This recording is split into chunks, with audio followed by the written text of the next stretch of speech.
kauninga kudu dipayun ke lempenganana. Dina prakna cacampuran teu neng terege teu jiga paruruhan di katengah imahkeun, ieu mah estu sieup kawas menak asli bae. Malah rea sobatna gegedean luhur bangsa walana tina bisa kabala-kabale.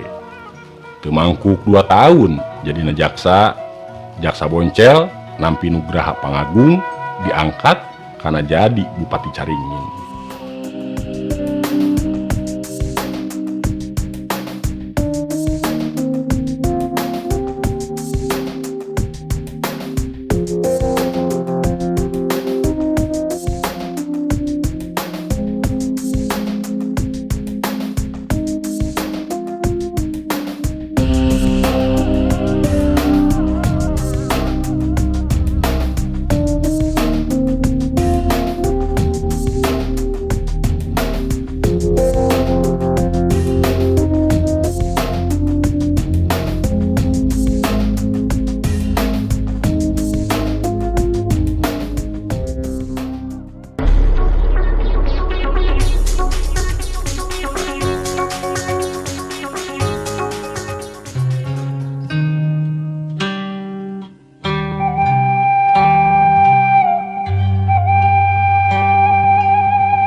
Carita balik deui ka kandang besi.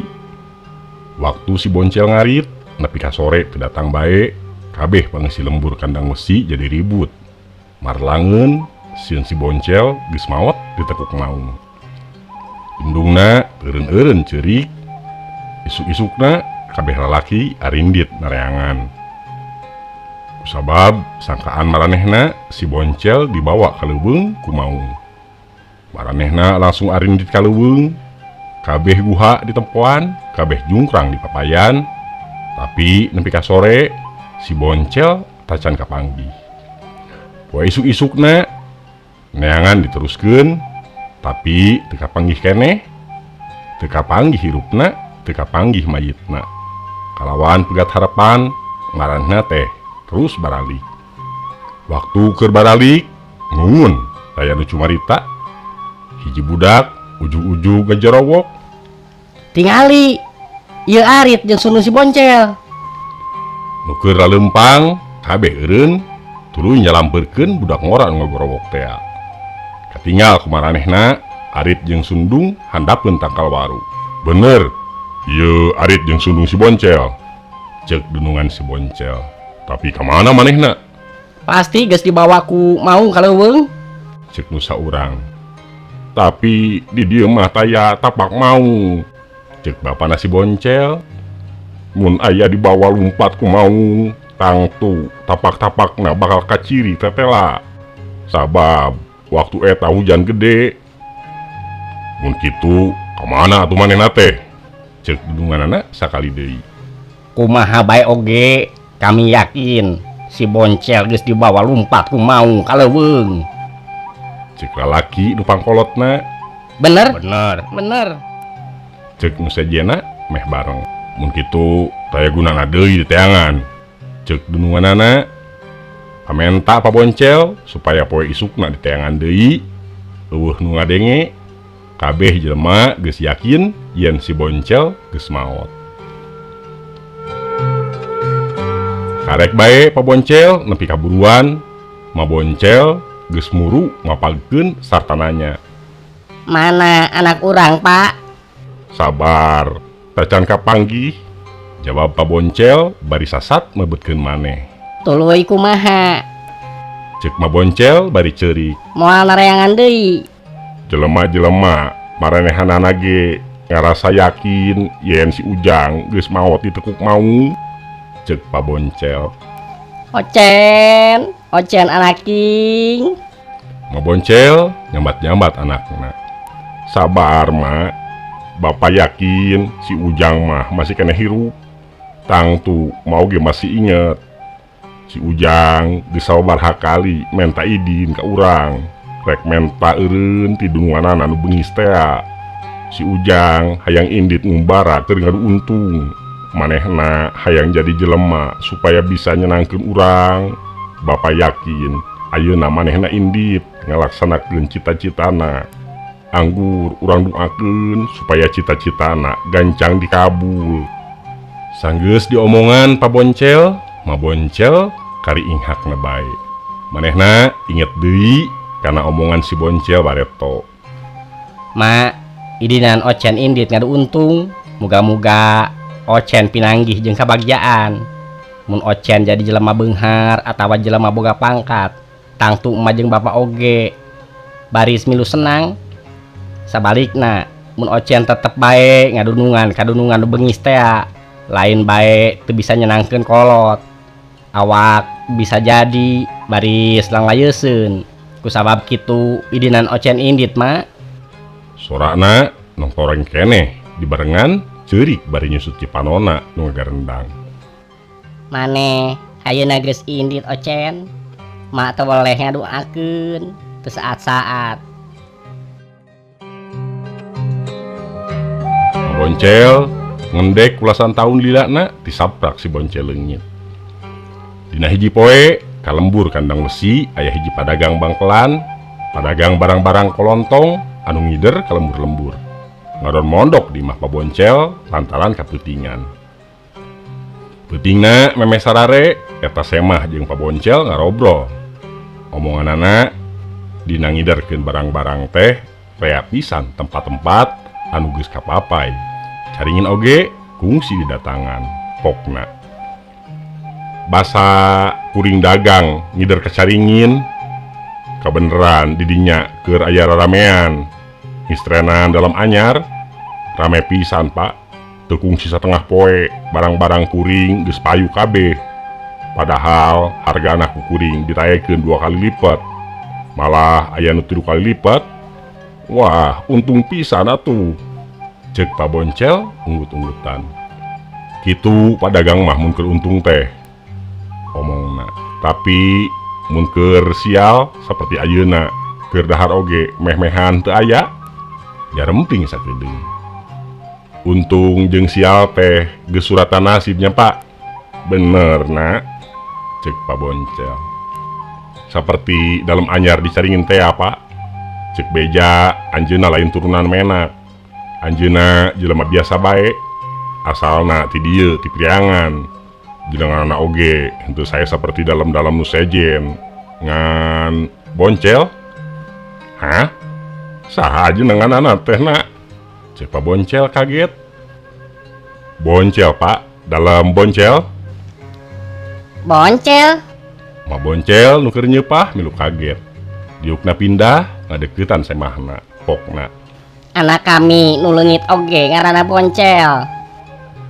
Tidinya kasemahna Pak Boncel nyaritakeun perkara anakna nu leungit teh. Kumaha awakna dalam Boncel teh nak? Cek Ma Boncel. Jangkung, rada kuru mak, rada hideung. Meureun katingal aya naon dina pipina. Mun teu salah ningal dina pipina anu katuhu aya tanda hideung. Bener manehna anak kami si Boncel. Cek Ma Boncel bari pek nyarande kana bilik. Alhamdulillah geuning diijabah cita-cita anak king teh. Cek Pak Boncel meh teu kadenge. Si Ujang ayeuna geus jadi jelema, pohara bagjana nu jadi indung. Cek Ma Boncel bari nandahkeun leungeunna.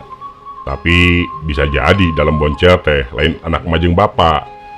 Cek Ise mah sabab nu jadi dalam teh kudu jelema pinter maca jeung nulis. Sedangkeun Ujang Boncel anak emak jeung bapak mah kapan teu sakola. Bener kitu. Tapi teuing nya bapak mah yakin pisan dalam Boncel teh anak kami nak. Cek Pak Boncel. Nya, Cek Ma Boncel. ma apal pisan si Ocen teh awakna jangkung kuru, kulitna semu hideung, jeung dina pipina nu katuhu aya tanda hideung. Kitu nu katinggal ku anak gelin. Bener mak. Tapi naha anjeunna henteu ngal mapakeun emak jeung bapak ka dieu. Cek Ise mah teh meureun riweuheun keneh Kurea pagawean atawa meureun nyangka emak jeung bapak geus teu aya di kieuna, ceuk Pak Boncel. Kulantaran kitu alus nama urang bae nu kaditu Pak. Ceuk Mak Boncel, caringin jauh pisan ti dieu teh emak jeung bapak moal karuat di jalana. Ceuk saya mah tuluy dicaritakeun kumaha jauh jeung suasana perjalanan kaditu. Tapi urang rek indit ka itunya Pak. Ceuk Mak Boncel, Mak geus sono pisan kasih Boncel. Maot di perjalanan oge teu penasaran. Iraha urang indit Pak. ulah mak moal kuat keun kemun kuring kacaringin deui ku kuring baris dicaritakeun ka anjeunna yen emak jeung bapa araya keneh di kieuna jeung poharangan tinganti kasumpingan anjeunna. Ceuk saya mah Henteu nak, emak jeung bapak kudu indit ka ditu. Emak geus teu tahan deui. Hayang neuteup beungeut si Oncen sakali deui. Samemeh emak ningakeun ieu dunya nu pana. Isukan urang inditnya Pak. Pak Boncel cicing bae atina bingung indit susah henteu indit karunya ka Mak Boncel sakumaha teuing hanjakal manehna mun Mak Boncel maot samemeh kahayangna pikeun papanggih jeung anakna can laksana. Sanyana manehna sorangan oge memang kacida sonona. Sanggeus dipikir dibulak-balik, dibebeung diutahkeun, diemutan nya-nya, akhirna diputuskeun pikeun indit. Mak Boncel bungaheun pisan, sanggeus kisah mah terang, yen mak jeung Pak Boncel maraksa rek arindit, tuluy ku manehna diterangkeun ka mana nujuna jeung jalan mana nu kudu ku maranehna disorang. Geus beusting pisan, kakara maranehna sarare.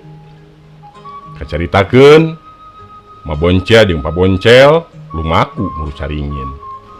Di jalana salila 2 bulan leuwih kakara narepi kacaringin. Pakaian maranehna geus rubat rabet, sukuna geus barareuh, maranehna geus teu beda jeung tukang baramaen bae. Palumpangna geus saripuheun pisan, komo Mak Boncel mah meh-mehan pegat harepan. Tapi waktu terang yen geus nepi kacaringin sumangetna timbul deui. Kasangsaraan nu kacida beuratna nu geus kaalaman di perjalanan saperti ilang ditiup angin. Rasa pegat harapan robah jadi harapan-harapan endah, tanagana timbul deui. Mak Boncel nu tadina leumpangna dibeyeng ku Pak Boncel ayeuna mah ngadadak bisa leumpang sorangan miheulaan. Maranehna tokroh-tokroh arasup ka pakarangan kabupaten. Buru-buru gulang-gulang muru maranehna tuluy nanya, "Nah saha aki jeung nini teh bet wani-wani arasup ka dieu henteu meunang nu jaga nyarek?" "Maaf nak, aki jeung nini teh ti jauhna," ceuk Pak Boncel. "Di mana jeung rek ka mana?" "Di kandang besi nak, datang ka dieu rek neangan anak nu leungit." "Nah asup ka dieu kami ada ngebeja yen anak kami teh ayeuna geus jadi dalem di dieu." Gulang-gulang seuri nya kakak. "Tuh bisa jadi dalam anak tukang jajalu. Kami lain tukang baramaena. Demi Allah kami jelema biasa," ceuk Pak Boncel sedih. Emak geus teu tahan deui. Lila ngadagoan. Hayu urang ka ditu bae Pak. "Indit bae sorangan ka ditu. Keun bapak mah ngadaguan di dieu." Gulang-gulang datang hari weus-weus nyarita, "Nini jeung aki kudu buru-buru indit di dieu. Dalem pohara benduna Nini jeung aki lain sepuhna." Saurna ibu Rama anjeunna mah geus lila parupus. Kulantaran kitu Nini jeung aki kudu buru-buru arindit di dieu, ceuk gulang-gulang bari nunjuk ka lawang kaluar. Mun aya gelap tengah poe ereng-erengan, sigana mak jeung Pak Boncel moal kageteun saperti harita. Lila maranehna telemek teu nyarek. "Ayo gancang arindit," ceuk gulang-gulang deui. "Na bejakeun ka manehna yen kami moal waka kaluar ti dieu samemeh pahareup-hareup jeung manehna. Kami yakin manehna anak kami. Jung bejakeun." Cek Pak Boncel. Ma Boncel ngagukuk bae ceurik bari teu ngomong sakedap oge. Gulang-gulang teh lumpat rek ngadep ka dudunganana deui. Sabar, Mak. Cek Pak Boncel ka Ma Boncel. Meureunnan gulang-gulang teh salah denge si Ujang nguasa kejam kitu, Mak. Teu lila gulang-gulang teh datang ngiringkeun dalem. Waktu Ma Boncel ningali anakna poho di naon-naon ngagorowok bari lumpat ngarangkul. Ocen anak king. Tapi gancang ku dalam ditejeh nepi ka Ma Boncel nangkarak bengkang. Manehna ngajerit kanyerian. Saha maneh? Wani-wani ngaku anak ka kami. Cek dalam Boncel bengis. Ocen anak king. Ieu emak. Emak nu geus ngandung hidup salila 8 bulan. Emak nu geus ngagedekeun hidup. Sing inget Ujang, ieu bapak nu ti barang Ujang ninggalkeun dunungan anu bengis teh boleh neangan hidup ka mana-mana. Di harita mah hidup ka lebana berang peuting ngan nyambat-nyambat ngaran hidup. Ayeuna hidup geus jadi jelema, emak jeung bapak pohara bagja jeung sonokna. Teu, kami teu boga kolot hina seperti maraneh. Hayo gulang-gulang, gusur ieu jelema-jelema gelok keluar. Cek dalem bari nolak cangkeng. Inget anak king. Tidinya Ma Boncel jeung Pak Boncel rame-rame digalusur keluar pakarangan kabupaten. Ma jeung Pak Boncel diusir seperti anjing budug. Kulantaran Ma Boncel geus teu kuat leumpang sorangan nya dipapah ku Pak Boncel. Maranehna laleumpang launan jumarijeg ninggalkeun anakna anu dipiheman. Cipanon maranehna teureun-eureun murubut. Ya Allah, mugi-mugi abdi dipaparin kakiatan. Cek Ma Boncel meh teu kadenge. Ayeuna dalam Boncel sering hulung jentul nyalira. Kajadian ngahina jeung ngusir ibu ramakna teu leungit-leungit tina emutanana. Jerit ibuna waktu ditejeh ku anjeunna ngahiyang bae dina cepilna. Ibuna anu mika asih, anu datang ti jauhna, anu sakuduna aranjeunna dicengtirikan jeung dirangkul malah dihina jeung diusir. Dalam Boncel humandeuar. Cilaka, diri aing doraka. Kunaon diri era ngaku ibu ka anjeunna. Ibu anu nyusuan diri. Kunaon? Kulantaran kasono ku anjeunna kadangu hawar-hawar sorati kukur ti jauhna. Di pasir tonggoheun kabupaten ngelak bae. Tapi kakupingna ku dalam Boncel harita mah kaduhung kaduhung. Ras dalam Boncel emut ke zaman keur budak di kandang besi. Unggal peuting memeh sare ibuna sok ngadongeng heula. Dongeng raja-raja atawa dongeng sasatoan anu bisa ngomong cara manusia. Anjeunna kakara bisa sare mun dongeng ibuna geus tamat. Malah sakapeung mah anjeunna sok sare dina lahunan ibuna samemeh dongeng tamat. Dina hiji peuting ibuna nyaritakeun dongeng Nini jeung Kuya. Cek ibuna. Zaman baheula aya hiji nini eta nini teh miskin pisan. Dahar sore henteu isuk manehna hirup sorangan. Salaki jeung baraya-barayana geus teu aya kabeh. Sedangkeun anak teu boga pisan. Cicingna dipaporogok sisi susukan. Gaweana sapopoe ngalah remis disusukan tea. Jualeun ka pasar atawa ka tetangga-tetanggana. Ladangna dipake meuli sangu. Mun manehna gering nepi ka teu bisa ngalah remis, poe eta nyangongkrong teu dahar. Karunya nya mak. Cek Jang Boncel. Dina hiji poe Cek ibuna neruskeun dongengna. waktu keur ngalah remis teh seperti biasa. Nini teh menang anak Kuya sagede jengkol.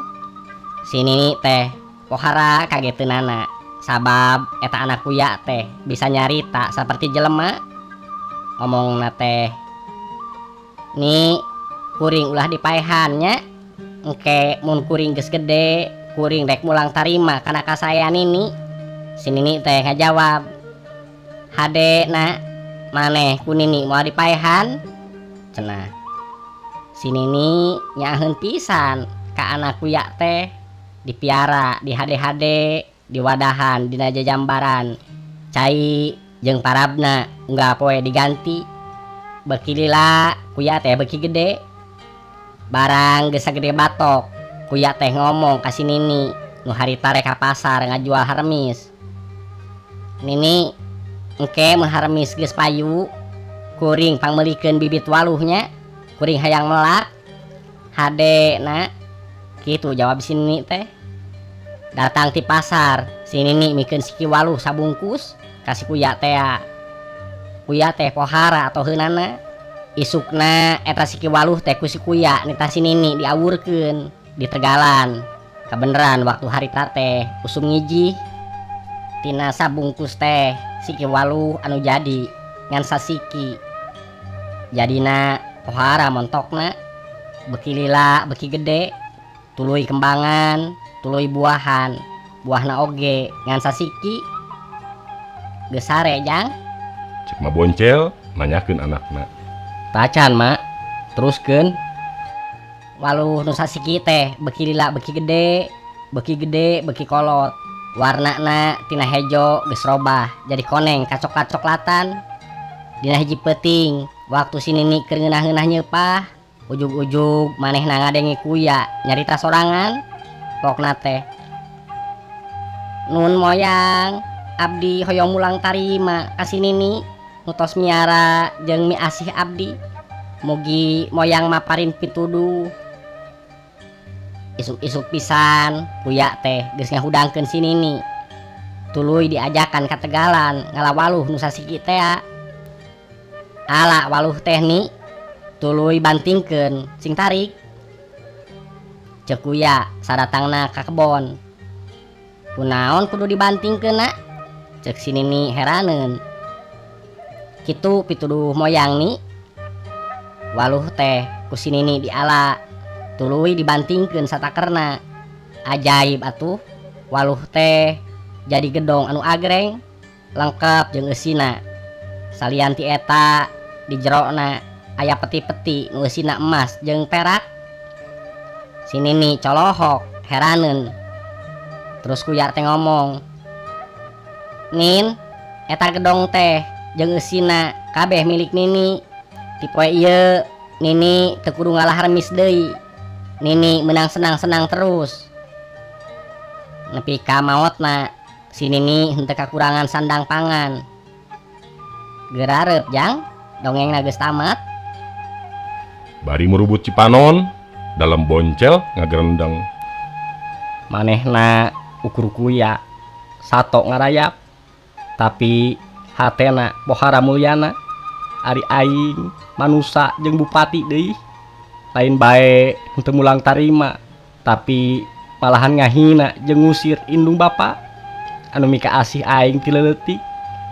Ya Allah, mugi abdi dipaparin kasempetan kanggo ngalebur dosa.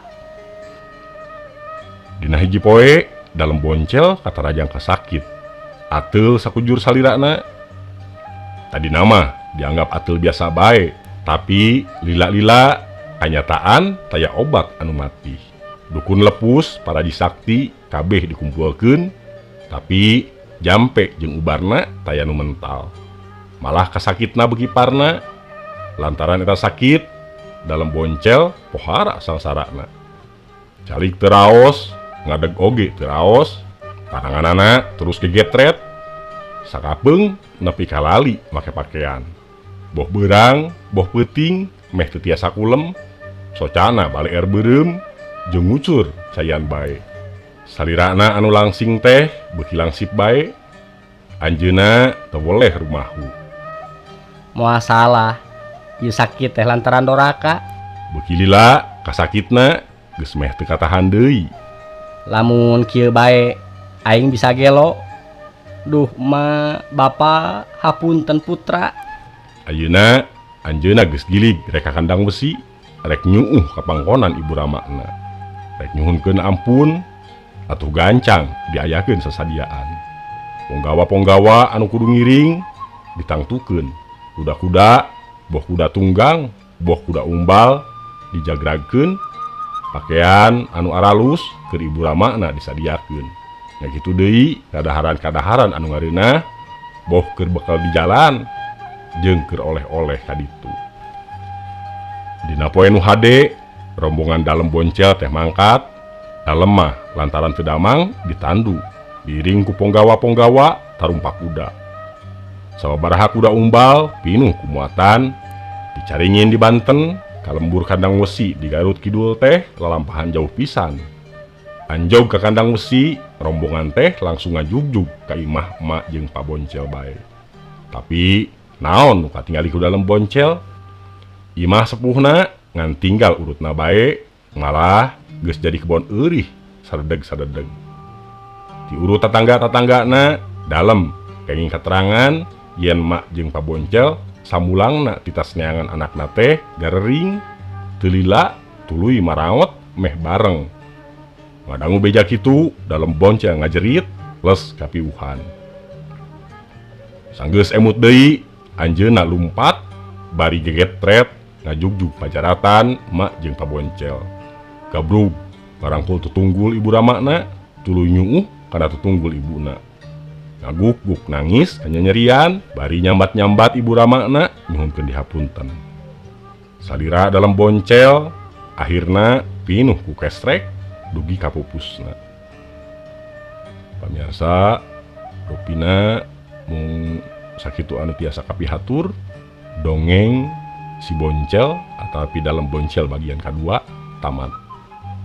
Kirang langkungna sim kuring nyongkeun dihapunten. Billahi taufiq wal hidayah. Wassalamualaikum warahmatullahi wabarakatuh.